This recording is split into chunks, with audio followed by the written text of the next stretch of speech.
सत्य का ज्ञान होने पर असत्य का भ्रम मिट जाने पर भीतर भक्ति की जागृति होती है। और भक्ति की जागृति हो जाए तो उस व्यक्ति को अपने आप वैराग्य हो जाता है। इसीलिए कहा गया है कि ये त्रिवेणी का संगम है। ज्ञान, भक्ति और वैराग्य त्रिवेणी का संगम है। एक संगम तो प्रयाग में है, 3 नदियों का, सरस्वती, गंगा और यमुना।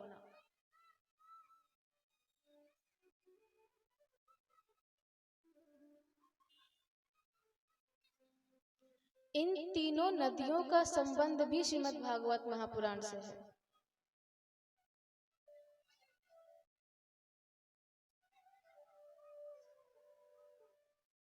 इस वर्ष तो महाकुंभ लगने वाला है, वहां तैयारी तो प्रारंभ हो चुकी है कब की।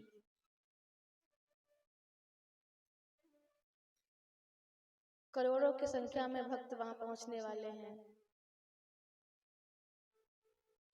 पूरे महीने वहां कल्पवास करते हैं, भजन करते हैं, अपनी साधना करते हैं, तपस्या करते हैं। जो वहां जा रहे हैं उनका तो सौभाग्य है, और जो नहीं जा रहे हैं उनका भी यहाँ सौभाग्य है।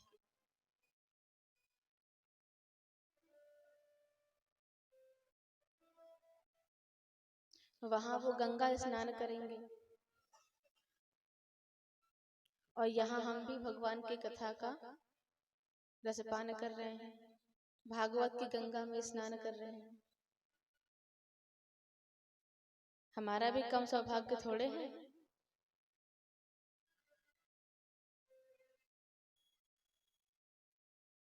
अब तीनों नदियों का संबंध भागवत से कैसे है?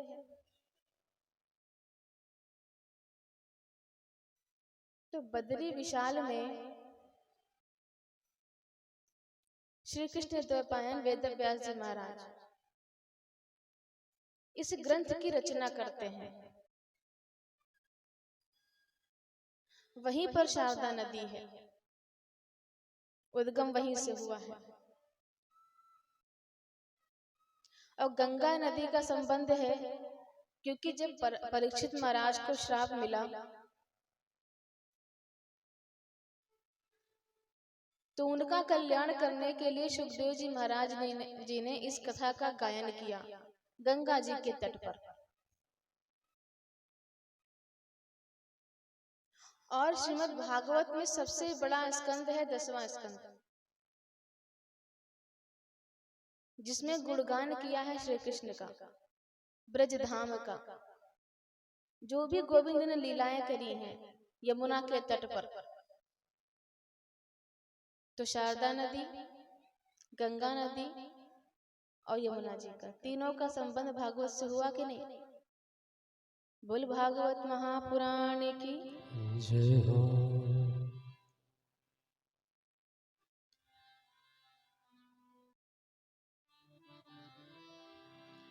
वेदव्यास जी ने पहले जब मंगलाचरण किया है तो ब्रह्म सूत्रों से किया है।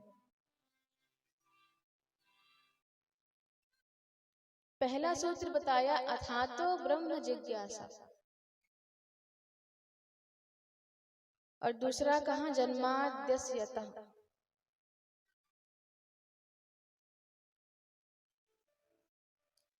वेदव्यास जी इसलिए ऐसा कहते हैं क्योंकि वो बताना चाह रहे हैं कि इस ग्रंथ में मैं जो भी रचना कर रहा हूँ वो सब वेद सम्मत है, अपने मन की मनगढ़ंत नहीं कर रहा हूँ। और फिर कहा सत्यम परम धीमहि,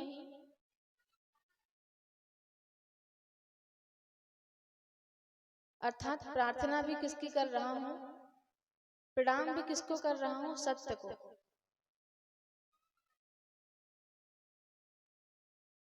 और धीमहि कह करके गायत्री का भी आवाहन कर रहे हैं।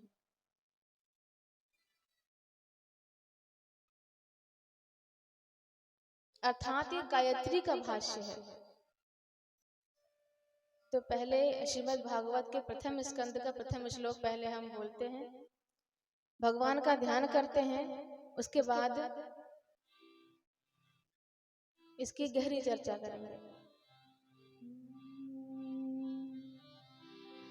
जन्माद्यस्य यतोऽन्वयादितरतश्चार्थेषु विज्ञास्वराट्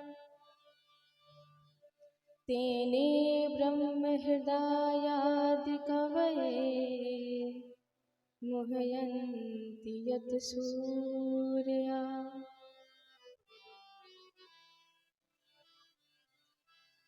तेजो वारिमृदां यथा विनिमयो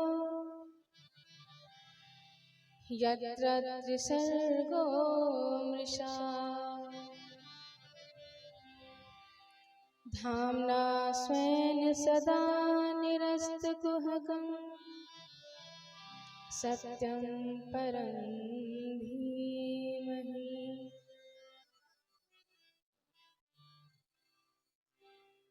सत्यम परम धीमहि। मैं उस परम सत्य को प्रणाम करता हूँ।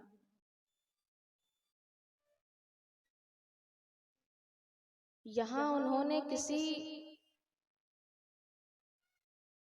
सगुण साकार भगवान का नाम नहीं लिया है।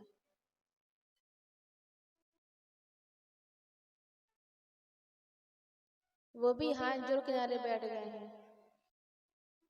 नहीं लिखा रामम परम धीमहि, नहीं लिखा कृष्णम परम धीमहि, नहीं लिखा दुर्गा परम धीमहि। मैं उस परम सत्य परमात्मा को प्रणाम करता हूँ।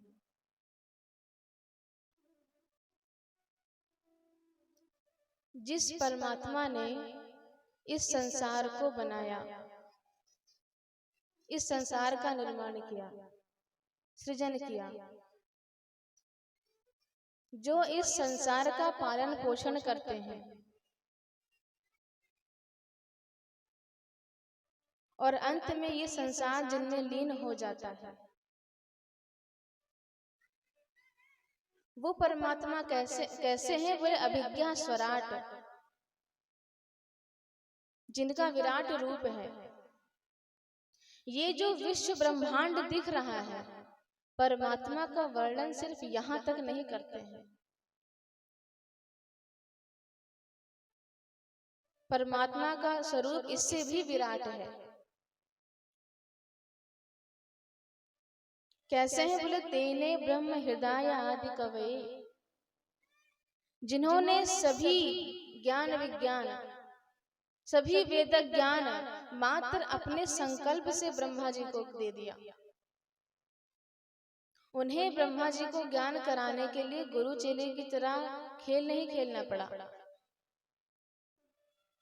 जिस ज्ञान को जानने के लिए अच्छे अच्छे ऋषि मुनि भी मोहित हो जाते हैं, भ्रमित हो जाते हैं, प्रश्न खड़ा हो जाता है।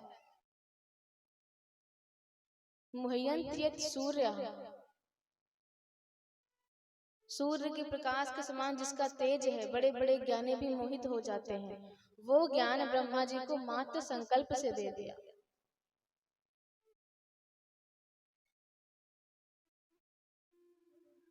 जिसकी सत्ता से ये असत्य जग भी सत्य मालूम पड़ता है।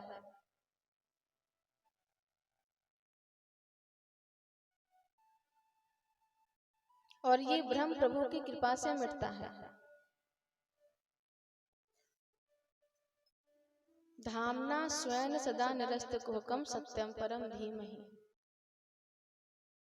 ये जगत जो सपने की तरह है, इसका भ्रम टूट जाता है जिसकी कृपा से उस परमात्मा को प्रणाम करता हूँ।